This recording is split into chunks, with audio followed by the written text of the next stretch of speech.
The Pacific Islands Forum Secretary General says time will tell if the US will follow through with its latest Pacific funding pledge.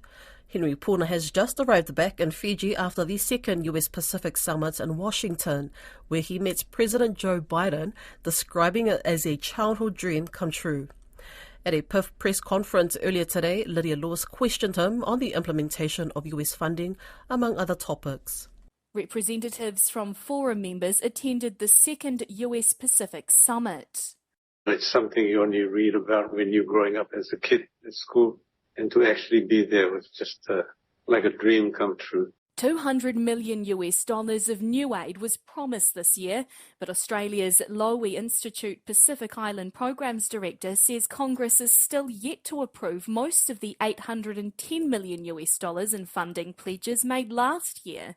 When questioned over why the US is operating at a snail's pace, Henry Puna says there are certain issues that are beyond him. We have to take the word of the President of America. There are certain issues that are beyond me and beyond our officials. The discussions have been ongoing and will continue to be ongoing in order to bring to life the commitments that America has made to our leaders. Are you confident that America will provide this funding, that they will follow through with the pledges of last year and this year? Well, time will tell, wouldn't it, Lydia? And with the countdown now on until the Pacific Islands Forum leaders meeting in Rarotonga, a question mark still remains over who will take over from Henry Puna when his term's up. This is expected to be set in stone in the Cook Islands. Mr. Puna says Baron Wanga remains on track to be his successor. That is fact. That is correct, Lydia. The leaders have decided that Baron Wanga will succeed me as Secretary General. And coincidentally, yesterday I met Baron Wanga at the market just down up Flagstaff here. It was good to see him and his wife. The Wanga appointment was made as part of a raft of measures to repair a rift that had threatened to sink the regional body.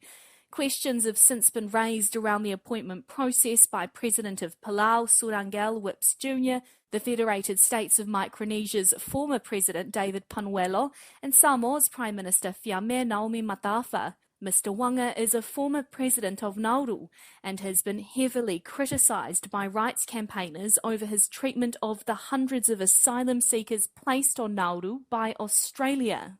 Do you support him in the role? Would you support him? That is not for me to say. Look, the leaders have decided it's their decision, and our task is to respect the decision of our leaders. Another contentious issue that's simmering is Japan's Fukushima decommissioning process. More than 1 million tonnes of treated nuclear wastewater from the wrecked Fukushima power plant is slowly being discharged into the Pacific Ocean. There are more than 1,000 tanks storing water that was used to cool the plant after the 2011 nuclear accident.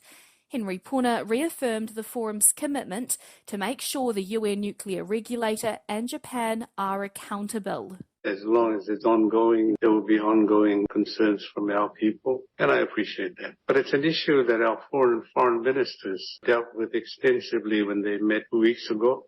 Foreign ministers reiterated their desire to ensure that the IAEA keep up their word of being on the ground to monitor on an ongoing basis the quality of the discharged water. In a statement, Tokyo Electric Power Company says the treated water release from the second lot of tanks will start on October 5th Japan time. Henry Puna says PIF leaders are keeping an eye on the decades-long process.